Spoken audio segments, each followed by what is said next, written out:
أكلة الملوك وأصحاب المزاج العالي، من أفخم الأكلات ممكن تعملوها شرحات لحمة مطفاية بالحمض والثوم، واختاروا نوع اللحمة يكون طري، يفضل يكون من ظهر العجل، شوفوا ما شاء الله دايبة ذوبان. وأفضل أنواع اللحمة برأيي تختاروا التندرلوين، بتكون بظهر العجل، أو رقبة العجل كمان بتكون طرية. طبعا ممكن تحطوا إضافات فلفل ألوان، فطر، أي شيء بتحبوه، لكن أنا اكتفيت بهالطريقة هي الأصلية. وإذا ما قدرتوا تحصلوا نوع لحمة جيد، دقوا اللحمة كتير منيح لتصير بهالسماكة هي، ونقعوها بخل وشوية كربونة، ما يقارب نص ساعة ل 3/4 ساعة، بتطلع معكم اللحمة دايبة ذوبان.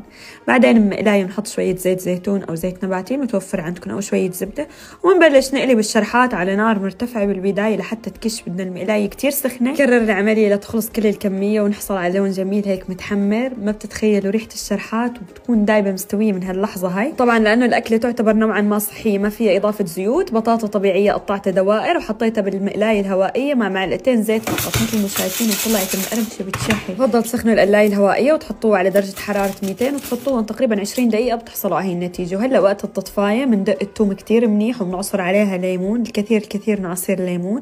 فرشت بالأرضية بقدونس وبصل وشوية بطاطا، وحطيت الشرحات على الوش وطفيتهم بالنهاية بالثوم وحمض الليمون. وصدقا من أطيب أكلات اللحمة اللي ممكن تجربوها، كتير ناجحة، بتطلع معكم إن شاء الله إذا اتبعتوا الخطوات. إذا حبيتوا الفيديو ما تنسوني من دعمكم، سيبوا شير ولايك. سلام.